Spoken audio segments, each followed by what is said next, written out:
salamat po. Ayan, please support Stone Toll. STONETALL. Yan, tita, thank you po. Kalungkot ko, alam nilang pinapagamot natin tong bata. Tapos, may mga kaibigan pa rin pala siya na pero hindi malayong hindi malayong gumagamit pa rin Wala sir, di ko nakikita.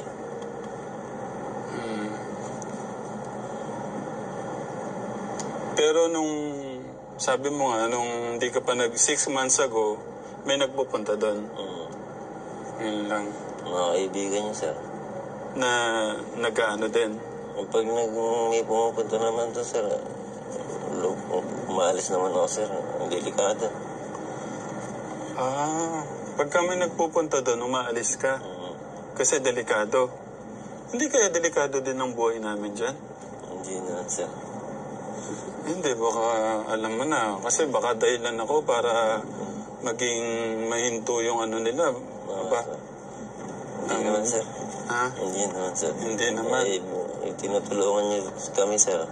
Hindi, ibig ko sabihin. Nakikita naman ng mga tao na tinutulungan niyo po kami. Hindi, ibig ko sabihin, Kuya Jesus, yung mga kasama niya na nagda-drugs, na dahilan ako para mahinto yung nila, patumba kami, ganun. Hindi naman sir. Hindi naman. Malayo. Hindi naman siguro mapupunta sa ganun. Nakikiusap ako sa mga kaibigan po ni Kuya Kirby kung kung mahal niyo po yung sarili niyo, yung kaibigan niyo, yung pamilya niyo, tigilan niyo na po yung nakakasama sa kalusugan niyo. Yan lang. Walang papupuntahan yung buhay natin pagka nagpatuloy kayo sa ganyan.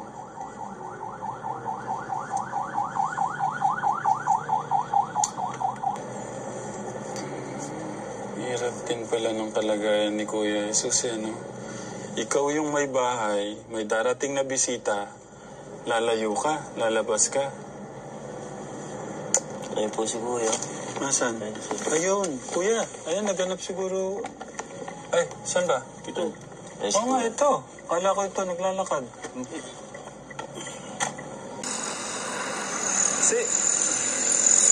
May kausapin mo si Kuya. Nawawala si Nawawala. Basta yan, wala. Baka po, nandun na po sa gawing bakan po yun. Okay, hanapin muna namin. O sige po, pwede po po yung imbita po mamaya. Mga hapon po. Sige, bakit? Birthday ko po kasi, pinaganda po ng mga nanay ko po. Sige, mamaya na tayo Happy birthday, Kuya. Happy birthday. Okay po. Happy birthday. Ano muna, hanapin muna natin. Mas magiging masaya yan kung nandito si Kirby. Okay po, thank you po. Mahirap talaga pagka walang magulang na gumagabay. No, Kuya Jesus? Sir. Ano kahirap sa'yo walang mga magulang? Nahirap sir. Yung ibang magulang, yung ibang tao, may magulang na asikasa yung mga Kahit sabihin na natin ganyan, may ka na, 26 ba? 23. 23, bata ka pa din Kailangan mo pa rin, naghahanap ka rin ng kalinga ng magulang Diba? Sir. Nakakalungkot lang, bakit may drugs? Birthday pa pala ni Kuya Kate. Mamaya, makiki-birthday pa pala tayo. Kuya Darius. Birthday? Ano kayang gusto niyang handa? Sir,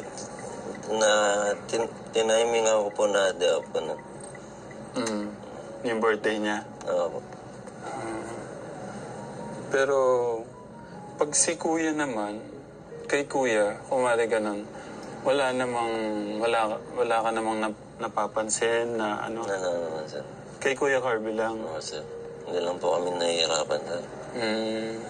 Kung paano po mababalik ulit sa dati niyang sitwasyon. Nandun yung tinitignan mo doon, yung pangarap mo sa kanya. Inunawa natin puntahan ka, Tekram, kung saan po yung lagi siyang tumatambay. lang, sir. Na wala sa bahay. Okay, tara. Good. Tuloy kami ngayon sa San Leonardo. Papunta doon lahat po ng mga 7-Eleven. Kasi yan po yung mga ganun din po mga nangyayari dati. Si Kuya Ogos halos na ikot na rin yung buong loob no? Palengke. Siguro mga ano po, 90%. Baka, pero sa tingin ko nandyan siya sa labas. Papuntang San Leonardo, Category. Yun yung mahirap. Baka mapahamak siya dyan pagka hindi natin alam. Sige ka Telegram. Balitaan po namin kayo mamaya. Sa lahat ng mga 7-Eleven, doon daw siya matambay. Dati po.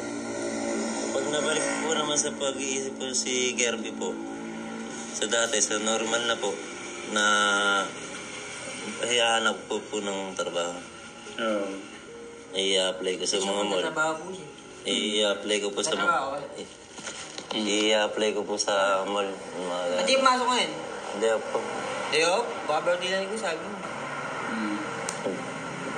Okay, gusto kong malaman saan ka natulog muna, Kuya. Sa lansangan lang po. Saan yung lansangan? Sa... Dito ba sa palengke? Diyan ba sa palengke? Sa may sa bayan po. Apo. Saan doon? Nag-ikot-ikot kami, ang tagal. Doon po sa may City Jail. City Jail? Apo. Jail. Sa jail Sa po. may ano pala, police station. Apo. Ba't doon ka nagtambay? Doon po may upuan na bakante. Na pwede mahigat. Pwede naman dito. Pwede mo na. Wala na pong last trip na mga sakin pagka ginabi po ako sa paggagala ko, wala na po akong sasakyan. Kasi gabi na. Sa paggagala ko po, inaabutan ng gabi, wala na pong last trip ng sasakyan. Di ba may usapan tayo na hindi ka na alis dito? Hindi, nagagala pa rin po. Bakit? Kailangan ko po yun. Parang yung makita po akong pag may nakita po akong babae. Pag minakita po akong babae na kain naman po sa akin, parang magkaroon po ako ng girlfriend sa paggagala ko po. Naghahanap ka pala ng girlfriend mo. Kailangan po niya cellphone. Cellphone. Cellphone, bibigyan kita cellphone. Hindi po. Gusto mo lang makahanap ng girlfriend? Apo. Yung parang po may libangan ng puso. Hindi na. Hindi, pag minaya po akong chicks na pwede naman sa akin, gano'n. Pero nakahanap ka ba? Hindi nga Hindi nga po. Pag minaya ako na isang chicks po sa akin, parang mag-girlfriend po ako. May pagmamalay po ako sa magkakapatid namin. Gusto mo meron ka na yung ipagmalaki sa kanila kasi meron na sila. Apo. Ba't kasi pinagmamalaki mo ba yung girlfriend mo sa kanya? Hindi na po Sa tagal mo umaalis sa bahay, ilang beses ka na nakahanap? Madalang pa naman. Sa 10 beses kong ginawa, 2 pa lang. 2? Saan kayo nagpunta? Hindi naman po. Mukhang hindi ako trip Pero pagka minakilala naman po ako na gusto ko, magkaroon po ako ng girlfriend. Huwag mo nang hanapin ngayon yan. Gusto ko po yun Yung po yung gusto ko Mas okay sana kung ready ka na. Ready ka na ba? Ang tanong ready ka na? Tama naman po, kaya ko po. Ready naman po ako. May papakain ka na. Kaya ko naman po yun. Yun. Saan mo kukunin ang ipapakain mo? Yun naman po kagustuhan ko po. Oo nga.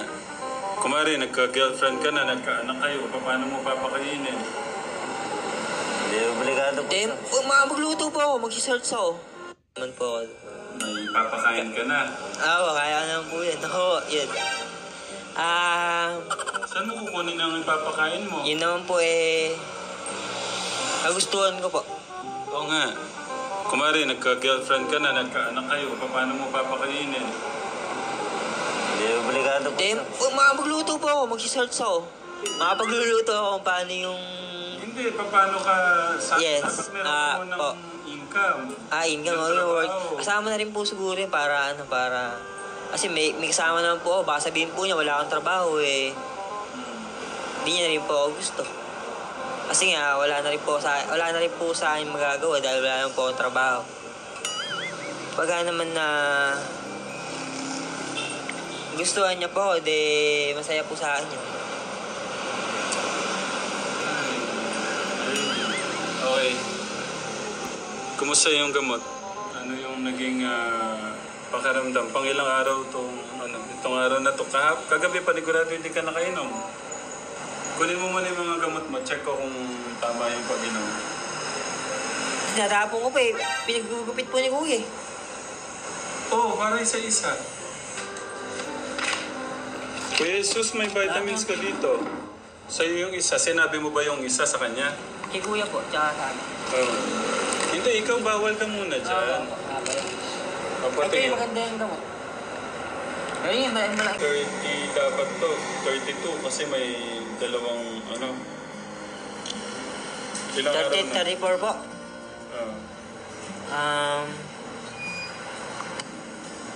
Ilang kagabi hindi ka nakainom? Kasi wala ka.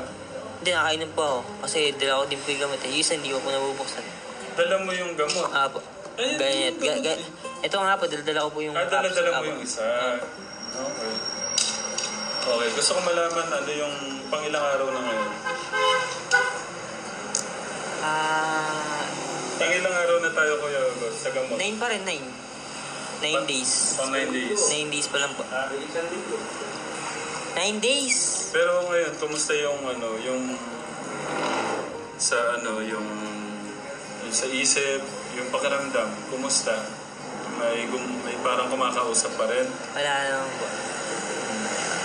Tahimik. Ayos pa naman po.